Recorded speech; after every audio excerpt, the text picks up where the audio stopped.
সুপ্রিয় শিক্ষার্থীরা, আসসালামু আলাইকুম। আমি রাবিয়া সিদ্দিকা, ব্যবস্থাপনা বিভাগ, বিবিএস ৫ শ্রেণীর ছাত্রীদের আজকের এই ক্লাসে আমি স্বাগত জানাচ্ছি। আশা করি তোমরা ভালো আছো। আজ আমরা পড়ব বিশ্বায়নের বিপক্ষে যুক্তি। আমরা বিশ্বায়নের পক্ষে যুক্তি পড়েছি, বিশ্বায়ন কি তা জেনেছি। আজকে যে প্রশ্নটা পড়ব, আপাতত দৃষ্টিতে আমরা হয়তো দেখি বা ভাবি বিপক্ষে যুক্তি খুব একটা কেন আসবে। হ্যাঁ, এটা যেখানে আন্তর্জাতিক একটা ব্যাপার, সুবিধাভিত্তিক একটা কাজ, ধারণা, সেটা বিপক্ষে খুব যুক্তি থাকাটা সমাজীন নয় বা আসলেই নেই। কিন্তু আমরা যদি গভীরভাবে চিন্তা করি তখন আমরা বেশ কিছু বিষয় পাব যেগুলো সত্যি বিশ্বায়নের ফলে একটি অঞ্চল বা একটি দেশ ওই সমস্ত বিষয়গুলোতে বাধাগ্রস্ত হতে হতে তাদের সত্যিকারের যে উন্নয়ন, একটি দেশের যে সত্যিকারের উন্নয়ন, সেটা একেবারেই ভেঙে পড়ে, একেবারে কোমর ভেঙে দেওয়ার মতো একটা বিষয়। আমরা যদি খুব অল্প পরিসরে চিন্তা করি, আমরা যদি মনে করি ৫-১০টা ফ্যামিলির সাথে আলোচনা করি, এটা আমি তোমাদের একটা উদাহরণ দিয়ে বোঝানোর চেষ্টা করছি। যেমন পাশাপাশি একই গ্রামে যদি ৫টা ফ্যামিলি থাকে, একটা ফ্যামিলি খুব বেশি টাকা পয়সায়, তাদের অন্যান্য পারিবারিক সাংস্কৃতিক যে বিষয়গুলো আছে সেগুলোতে যদি উন্নত চালচলন তারা ধারণ করতে পারে এবং তাদের পারিবারিক ঐতিহ্যগত কিছু বিষয় যদি তারা অন্য বাস্তব পরিবার থেকে একটু আলাদা থাকতে পারে, তখন এই প্রভাবটা কিন্তু অন্য পরিবারগুলোতেও পড়ে এবং অন্য পরিবারগুলো সেই ধারণাটাকে যদি তাদের ভিতরে একান্ত চিন্তার ভেতর নিয়ে আসে যে না, আমার ওই পরিবারের মতো হতে হবে, তখন তারা একটা প্রতিযোগিতা লিপ্ত হয়। সেটা হচ্ছে একটা ভালো প্রতিযোগিতা, না আমার তার মতো হতে হবে। কিন্তু যদি এর উল্টাটা হয়, যেমন তারা হয়তো শিক্ষায় সেই পরিবারের মতো এগিয়ে আসতে চাইবে, তারপরে কর্ম ব্যবস্থায় কর্মঠ হয়ে তারা কাজের মাধ্যমে সেই পরিবারের আর্থিক উপার্জনের সাথে নিজের আর্থিক উপার্জনে একটা সংগতি আনবে এবং এরকম করে করে 5টা পরিবার একই সমাজে একই পর্যায়ে আসার চেষ্টা করবে। সেটা হচ্ছে একটা সমপ্রতিযোগিতা। কিন্তু এই যে পরিবারটা একসময় উঠতি পরিবার ছিল, সেই পরিবার যদি ওই 5টা পরিবারকে ডমিনেট করে, তাদেরকে এনে এই পরিবারে কাজে লাগায়, তাদের লেখাপড়া, তাদের ব্যবসা বাণিজ্য বা তাদের কর্ম করে খাওয়ার যে একটা উপায় ছিল, সেটাকে ডমিনেট করে করে যদি কী করে তাদেরকে নিজের মতো করে ইউজ করতে চায়, তখন কিন্তু সেই পরিবারগুলো ওঠার সুযোগ থাকে না। ঠিক বিশ্বায়ন এরকম একটা ব্যাপার যে উন্নত বিশ্বের উন্নত দেশগুলো যারা পুঁজি, উন্নত প্রযুক্তি এবং অর্থনৈতিকভাবে খুব সমৃদ্ধ, তারা কিন্তু অনুন্নত দেশগুলোকে সেই 5টা পরিবারের মতোই ডমিনেট করার চেষ্টা করে। তারা বিভিন্নভাবে তারা তাদের উন্নয়নের যে প্রতিচ্ছবিটা আছে সেটার মাধ্যমে তাদের যে ভালো কাজগুলোকে বাধাগ্রস্ত করে, যে কাজগুলো করে তারা উঠতে পারত সেগুলো করে বাধাগ্রস্ত করে। এবং যদি এতে কোনো নেতিবাচক মনোভাব থাকে, অসাধু কোনো চিন্তা থাকে, তখন এই ডমিনেটিং ভাবটা কিন্তু আরও বেশি উদ্দেশ্যগতভাবে করে থাকে এবং তখন অনুন্নত বিশ্বের অনুন্নত দেশসমূহ যাদের প্রযুক্তিগত উন্নয়ন, শিক্ষা এবং অর্থনৈতিকভাবে যারা একটু দুর্বল, তারা আর উঠে দাঁড়ানোর সুযোগ পায় না। এবং বর্তমান বিশ্বায়নে বেশ কিছু অনুন্নত দেশ সেই সমস্ত ভাবে বাধাগ্রস্ত হচ্ছে। এটা আমার একান্ত চিন্তা এবং তোমাদের চিন্তা আমার চিন্তার সাথে মিলবেই। তোমরা একটু ডিপলি আমার আজকে যে অসুবিধাগুলো আমি আলোচনা করছি সেগুলো শোনো এবং এই ছোট্ট ছোট্ট উদাহরণের সাথে মিলিয়ে দেখলে দেখবে একই। তাহলে আসো আমরা বিশ্বায়নের আজকের যে অসুবিধাগুলো পুরো বিশ্ব পরিস্থিতি উপলব্ধি করছে, যে অসুবিধাগুলো শিকার হচ্ছে, সেগুলো আমরা এখন আলোচনা করছি। দেখো, 1 নম্বর যে অসুবিধাটা আমি দিয়েছি সেটা হচ্ছে উন্নত দেশসমূহের উপর নির্ভরশীলতা বৃদ্ধি। এটা কিভাবে হচ্ছে নির্ভরশীলতা বৃদ্ধি? আমরা নিজেরাই নির্ভরশীল হচ্ছি। আমাদের উন্নয়ন দেশসমূহের উৎপাদন, বাণিজ্যিক কর্মকাণ্ড, এই সমস্তগুলো আমাদেরকে আকৃষ্ট করছে। আমরা যারা অনুন্নত দেশ বা উন্নয়নশীল দেশ, আমরা সবসময় উন্নত দেশসমূহের এই চাকচক্যের উপর নির্ভরশীল হয়ে যাচ্ছে। আমাদের অনুন্নত দেশসমূহের অধিক জনসংখ্যা, দুর্বল অর্থনৈতিক কাঠামো, উৎপাদনে বিশেষ আইনের অভাব, প্রযুক্তিগত পশ্চাৎপদতা, এই সমস্ত কারণগুলো আমাদেরকে কি করে সবসময় উন্নয়ন বিশ্বের যে চাকচক্যের দিকে ধাবিত করে। আমরা প্রতিনিয়তই তাদের উপর নির্ভরশীল হয়ে হচ্ছে। এরপর এসছে অনুন্নত দেশে শিল্প বিকাশে বাধা। এটা খুব বিরাট একটা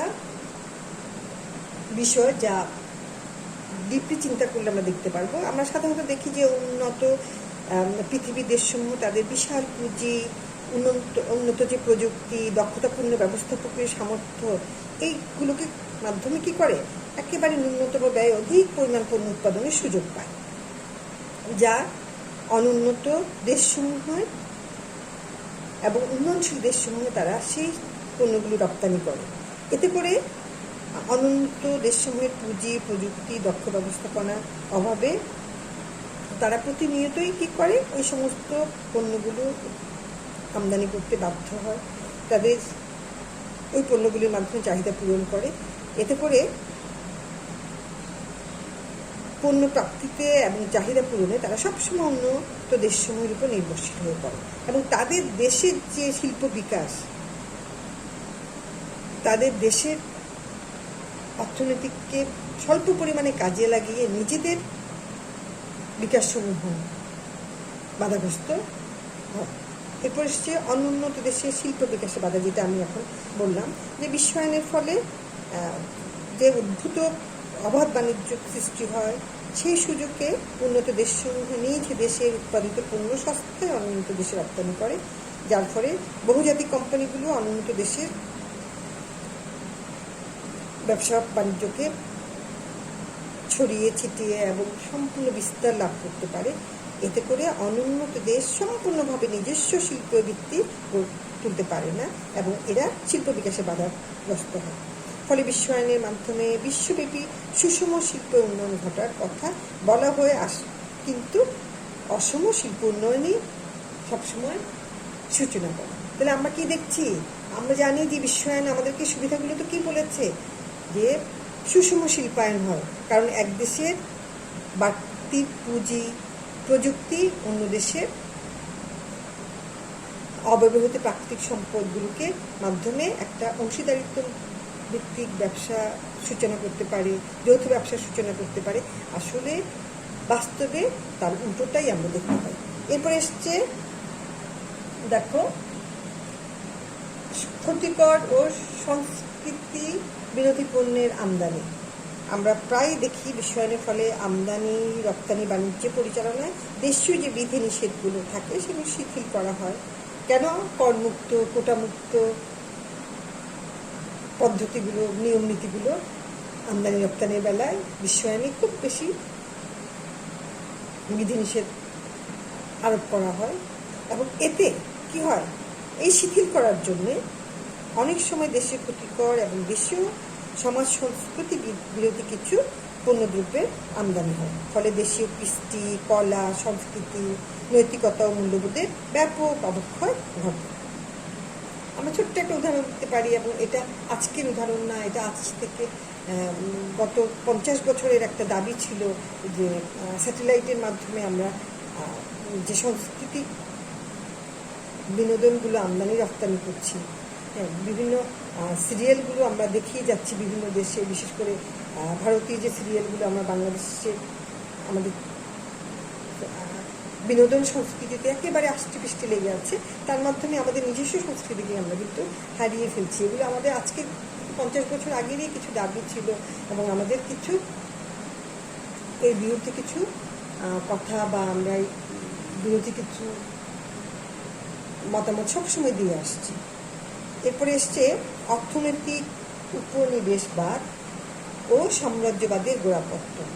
প্রাচীন এবং মধ্যযুগের দেশসমূহ এবং অঞ্চল দখলের মাধ্যমে আমরা দেখেছিলাম একসময় উপনিবেশবাদ এবং সাম্রাজ্যবাদের সৃষ্টি হয়েছিল, কিন্তু বর্তমান বিশ্বায়নের মাধ্যমে আমরা এখনও দেখছি উন্নত দেশসমূহ অনুন্নত যে দেশগুলো আছে অনুন্নত দেশে উপনিবেশবাদ এবং সাম্রাজ্যবাদের নতুন একটা সংস্করণ আসছে, সেটা হচ্ছে অর্থনৈতিক উপনিবেশবাদ ও সাম্রাজ্যবাদ।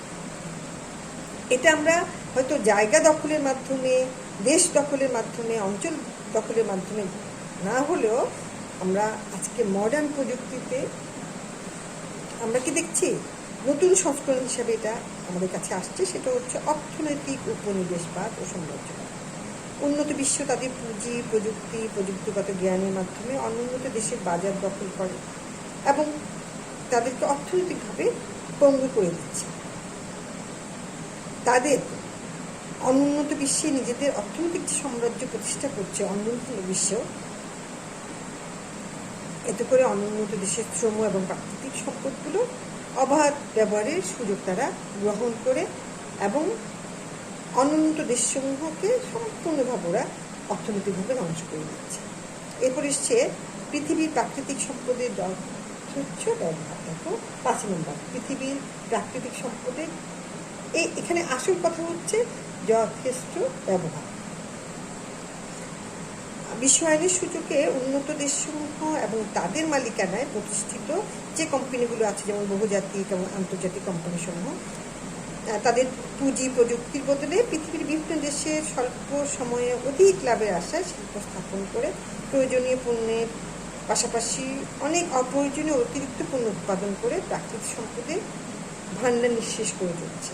এতে ভবিষ্যতে হয়তো এইরূপ প্রাকৃতিক সম্পদের অভাবে অত্যাবশ্যকীয় পণ্য উৎপাদনও বিঘ্নিত হবে। ফলে তখন দরিদ্র যে দেশসমূহ আছে তাদের চাহিদা মাফিক পণ্য উৎপাদনে তারা সক্ষম হবে না। কারণ আমরা দেখছি আজকালকার উন্নত দেশসমূহ অবাধে প্রত্যেকটা দেশে ঢোকার সুযোগ পাচ্ছে রপ্তানি প্রক্রিয়াকরণ অঞ্চলগুলোর মাধ্যমে। উন্নত দেশের উন্নত প্রযুক্তি, উন্নত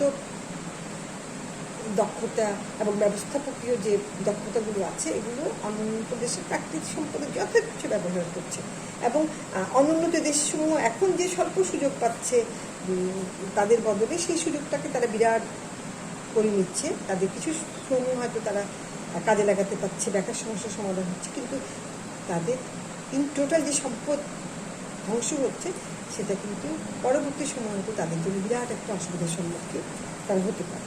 এরপরে এসছে অসম প্রতিযোগিতা এবং ডাম্পলিং।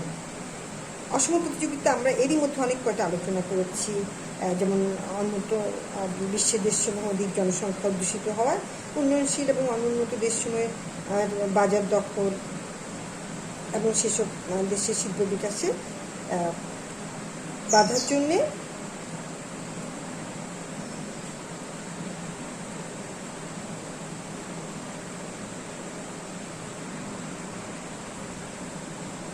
বিশ্বায়নের সুযোগ নিয়ে উন্নত বিশ্বের দেশসমূহ অধিক জনসংখ্যা অধ্যুষিত যে দেশগুলো আছে উন্নয়নশীল এবং অনুন্নত দেশগুলো, এদের বাজার দখল করার লক্ষ্যে, ওদের আসল উদ্দেশ্য হচ্ছে বাজার দখল করা এবং সেই লক্ষ্যে তারা কি করে নিজেদের দেশে উন্নত মানের প্রচুর পণ্য অপেক্ষাকৃত স্বল্প মূল্যে অনুন্নত দেশসমূহে রপ্তানি এবং বিপণন করার চেষ্টা করে। এটা এক ধরনের ডাম্পলিং। এই মনোভাব নিয়ে তাদের উদ্দেশ্য কি থাকে যে অনুন্নত এবং উন্নয়নশীল দেশসমূহের শিল্পায়ন এবং অর্থনৈতিক উন্নয়নকে বাধাগ্রস্ত করা, যেন তারা দীর্ঘমেয়াদী একটা বাণিজ্য করে যেতে পারে, দীর্ঘমেয়াদী বাজার দখলের মাধ্যমে তাদের দেশের পণ্যটাকে প্রতিষ্ঠিত করতে পারে। এই ডাম্পলিং, অসাধু প্রতিযোগিতা অসম প্রতিযোগিতা, এগুলো কি করে আমাদের উন্নয়নশীল দেশের যে উদ্যোক্তারা আছে তাদের মনোবলকে হ্রাস করে।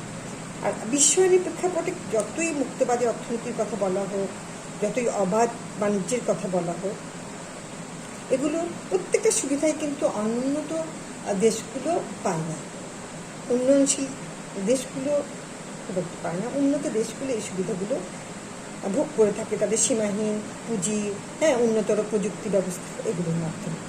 আর এতে করে 7 নম্বর যে পয়েন্ট আমরা দিয়েছি, শ্রমের অপচয়, আমরা এতে করে শ্রমের অপচয় দেখে থাকি।